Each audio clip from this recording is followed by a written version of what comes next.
Welcome to my review of the top 10 international tax cases in 2021. I'll count down from number 10 to number 1. At number 10, a Home Office PE case decided by Denmark's Tax Council. This case concerns the application of a treaty PE definition in the same form as in the 2014 OECD Model Treaty to an employee's home office in Denmark. In many such cases in the past, the Council has decided that the PE definition is not satisfied for either or both of two reasons. Firstly, the employee uses the home office as a personal choice and not as an actual or implied term in the employment contract. The home office is therefore not considered to be at the disposal of the employer for the purposes of Article 5.1. And secondly, due to the preparatory or auxiliary character exception in Article 5.4e. Both of these reasons were absent in this present case, and so the Council reached the opposite conclusion. In regard to the first point, the non-resident taxpayer recruited a Danish employee specifically to work in Denmark, but it did not provide any office facilities for the employee. And in regard to the second point, the employee was a salesman, although he did not conclude contracts, and he would perform significant customer-facing work from his home office, communicating with customers via telephone and email, and drafting customer presentations. An interesting aspect of this case is that the employee was required to focus on customers in Finland, Norway, and Sweden only, not in Denmark, which was covered by a global key account team based outside Denmark. So, although the employee's focus was on customers outside Denmark, his activities in his Danish home office caused the taxpayer to have a fixed place of business PE in Denmark under Article 5.1. At number 9, Development Securities, which was decided by the UK Court of Appeal. This case concerns the Central Management and Control (CMAC) test of tax residence for companies under UK law. The Court of Appeal's decision is the third instalment in this litigation. In 2017, the UK First-Tier Tribunal decided that the CMAC of 3 Jersey incorporated companies was in the UK, exercised by the UK parent company at all relevant times. Then, in 2019, the UK Upper Tribunal reversed the First-Tier Tribunal's decision. And now the Court of Appeal has reversed the Upper Tribunal's decision, which means that the First-Tier Tribunal's decision prevails. The First-Tier Tribunal's decision emphasised 2 key points in the notes and minutes of the Boards of Directors meetings of the Jersey companies. Firstly, the terms instruct and instruction were used when referring to the UK parent company's communications with the Jersey companies regarding certain proposed transactions. And secondly, there was no discussion of the commercial merits as opposed to the legality of the Jersey companies entering into the proposed transactions. According to the tribunal, both of these points indicate that the CMAC of the Jersey companies was being exercised during the relevant period, not by the boards of directors in Jersey, but by the UK parent company in the UK. Number 8 is Concentrix, a decision of the Delhi High Court. This case concerns the interpretation of the Most Favoured Nation clause in the 1988 Protocol to the India-Netherlands Treaty. Article 10 of that treaty limits the source country tax on dividends to 15%. However, the MFN clause says that if India subsequently enters into a treaty with a third state, which is a member of the OECD, and that treaty provides for a lower source country tax limit, then that lower limit will also apply to the India-Netherlands Treaty. India signed a treaty with Slovenia in 2003, and that treaty entered into force in 2005. The India-Slovenia Treaty provides for a 5% limit on source country tax on dividends. But Slovenia didn't become a member of the OECD until 2010.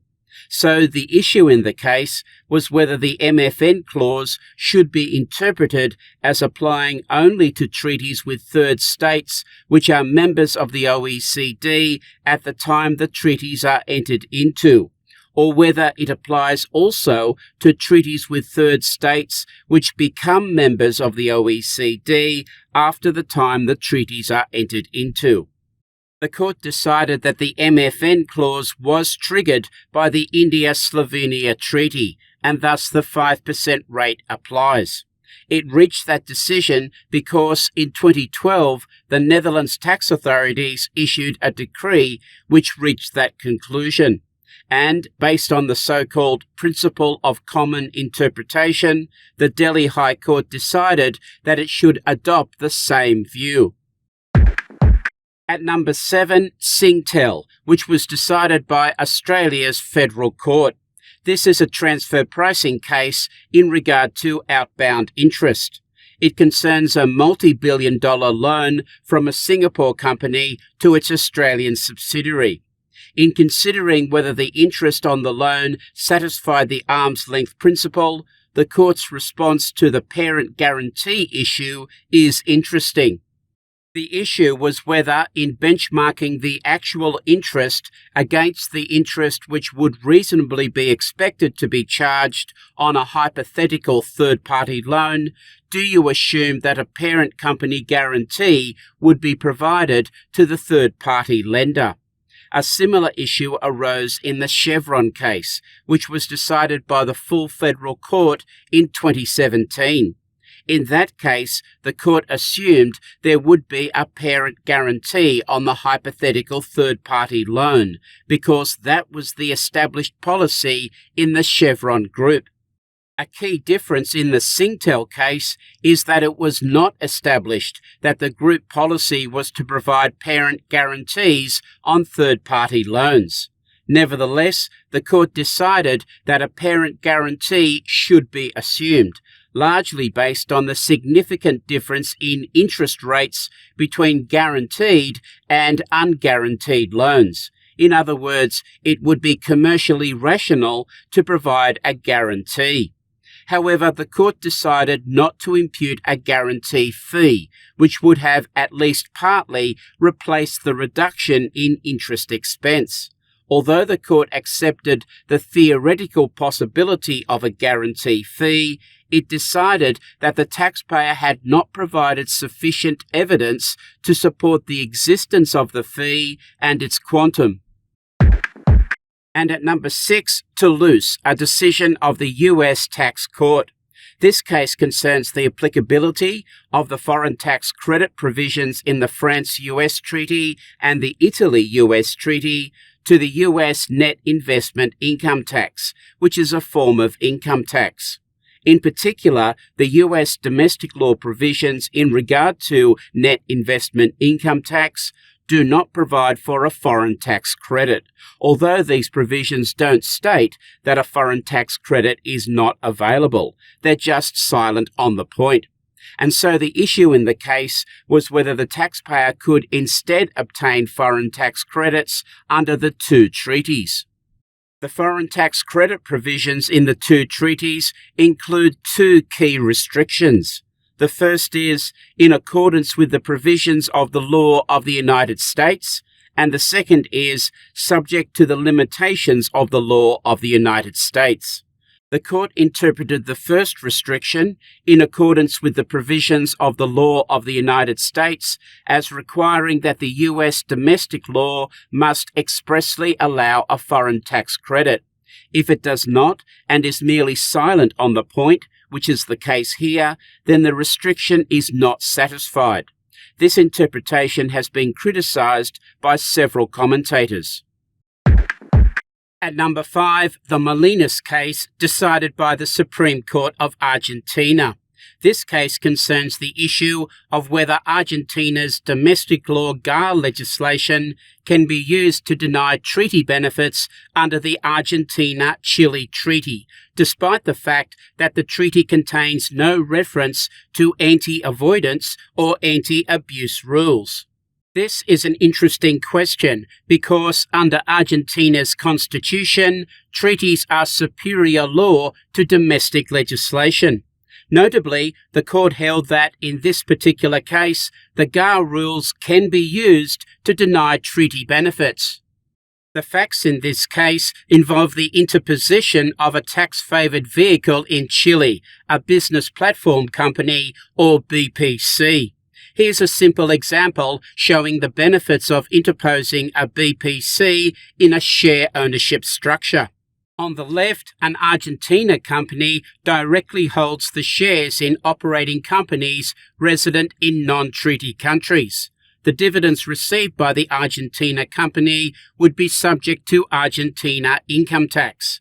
On the right, a Chile BPC has been interposed between the Argentina company and the operating companies in the non-treaty countries.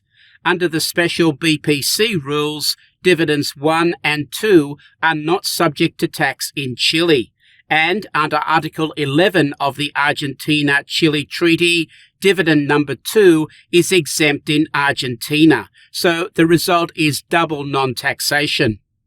A similar strategy was used by the taxpayer in this case. 1 year after the BPC regime was introduced in Chile, this structure was put in place by the taxpayer. An important fact was that the dividends paid by the two operating companies, shown together as dividend number 1, were on-paid without delay as dividend number 2 to the taxpayer company. The cash was not invested by the BPC. The court took into account a number of factors. Firstly, the Vienna Convention on the Law of Treaties, and in particular Article 31(1), which says this: "A treaty shall be interpreted in good faith, in accordance with the ordinary meaning to be given to the terms of the treaty in their context and in the light of its object and purpose." Secondly, the fact that the BPC regime was introduced into Chile after the Argentina-Chile Treaty entered into force. Therefore, the BPC regime was not contemplated by both contracting states when the treaty was signed and when it entered into force.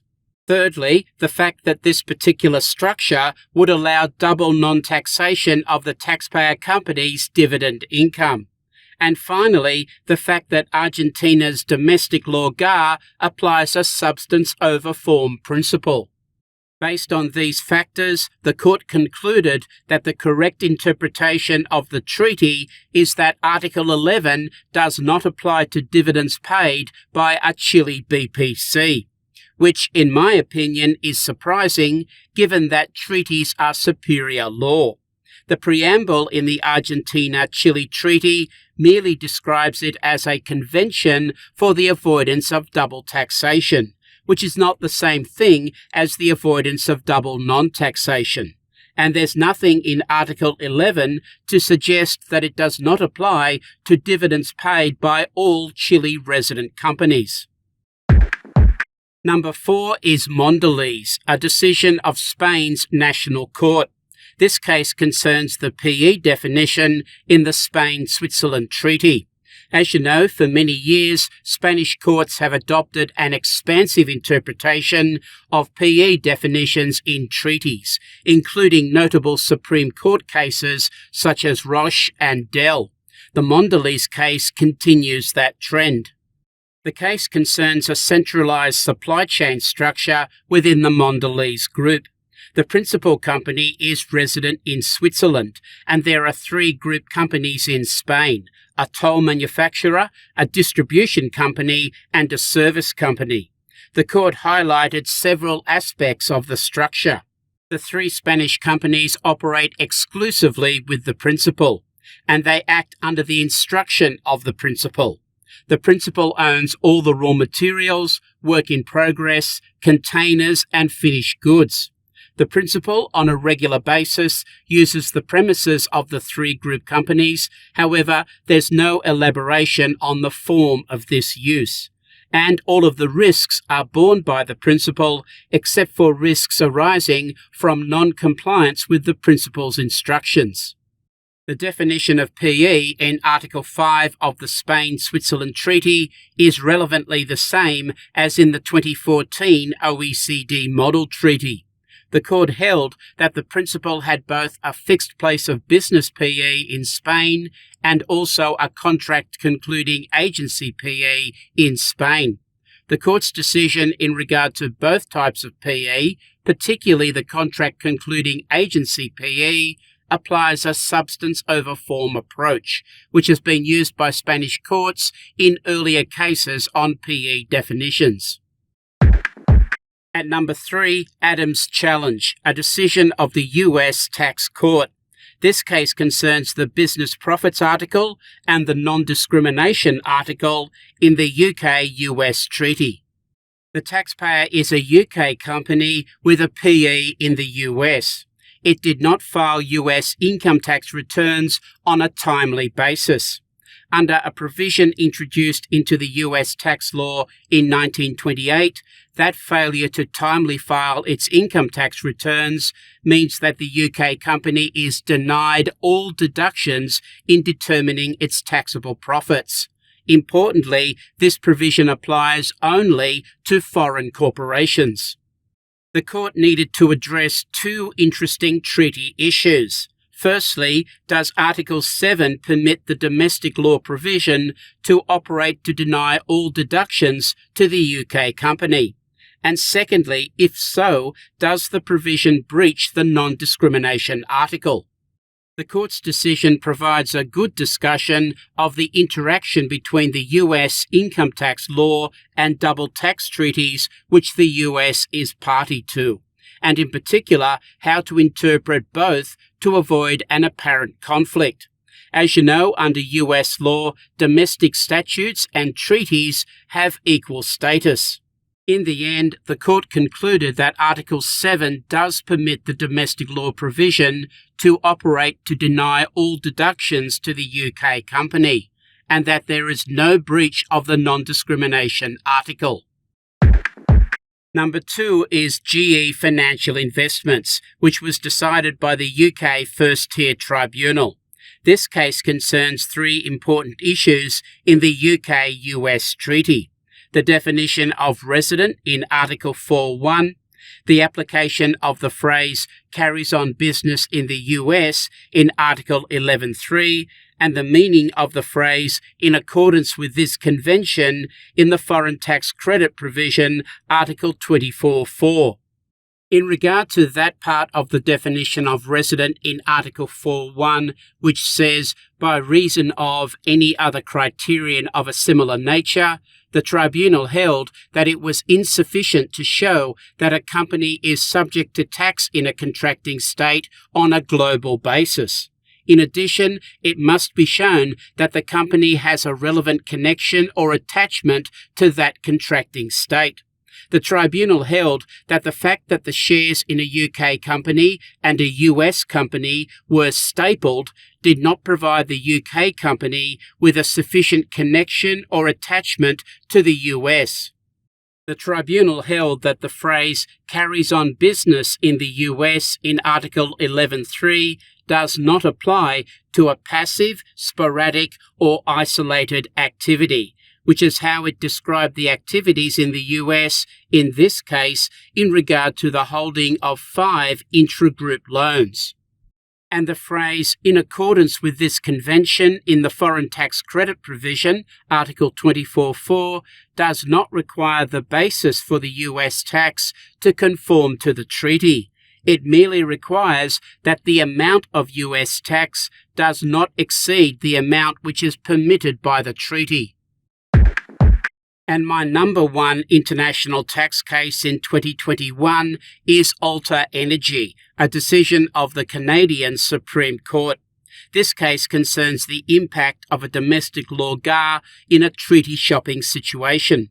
Significantly, the court held that the treaty benefits were not denied by the GAR.